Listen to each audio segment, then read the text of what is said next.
Common question है कि अगर कम पानी पीने से और ज्यादा स्वीट होने से या ज्यादा डिहाइड्रेट होने से या ज्यादा नमक खाने से किडनी स्टोन बनता है तो ये सारे लोगों को किडनी स्टोन क्यों नहीं होता है। तो चलिए हम लोग आज इसका आंसर समझते हैं क्या कि रीनल स्टोन सारे लोग में क्यों नहीं होते हैं।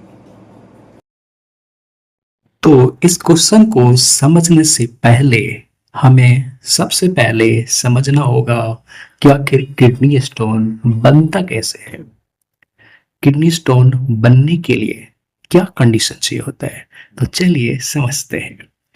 तो जब यूरिन में कैल्शियम ऑक्सलेट या यूरिक एसिड जैसे मेटल की मात्रा इतनी बढ़ जाती है कि ये सारे क्रिस्टल बनकर आपस में चिपकने लगता है, तब जाके ये किडनी स्टोन में कन्वर्ट होता है।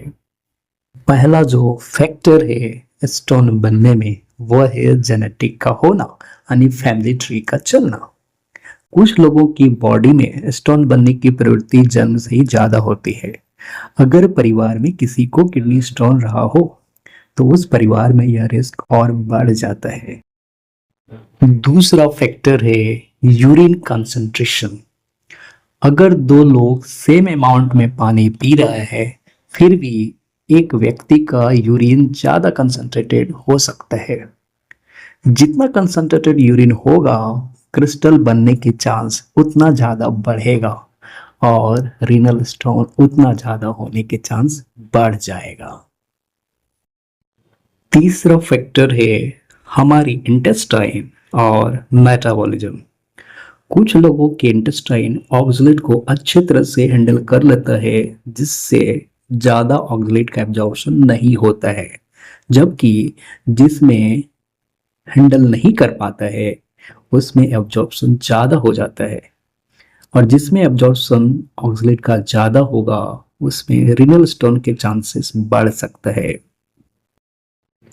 चौथा फैक्टर है डायबिटीज, ओबेसिटी और रिकरेंट यूटीआई और कुछ मेटाबॉलिक डिजीज जो रीनल स्टोन के रिस्क को बढ़ा सकता है। इसलिए हर व्यक्ति का रिस्क रीनल स्टोन होने का अलग अलग होता है। इसलिए सिर्फ एक्सपोजर से किडनी स्टोन नहीं बनता, बल्कि genetic factor, metabolism, urine concentration और आपका लाइफस्टाइल, ये सब मिलकर रिस्क को परिवर्तित करता है, इंक्रीज करता है और डिक्रीज करता है। और यही कारण है कि एक ही परिवार में हर किसी को रीनल स्टोन नहीं होता। तो आशा करते हैं कि आपको यह एडवाइस और रीजन पसंद आया होगा, और अगर पसंद आया है तो चैनल को फॉलो कर लें और एक लाइक का बटन दबा दें।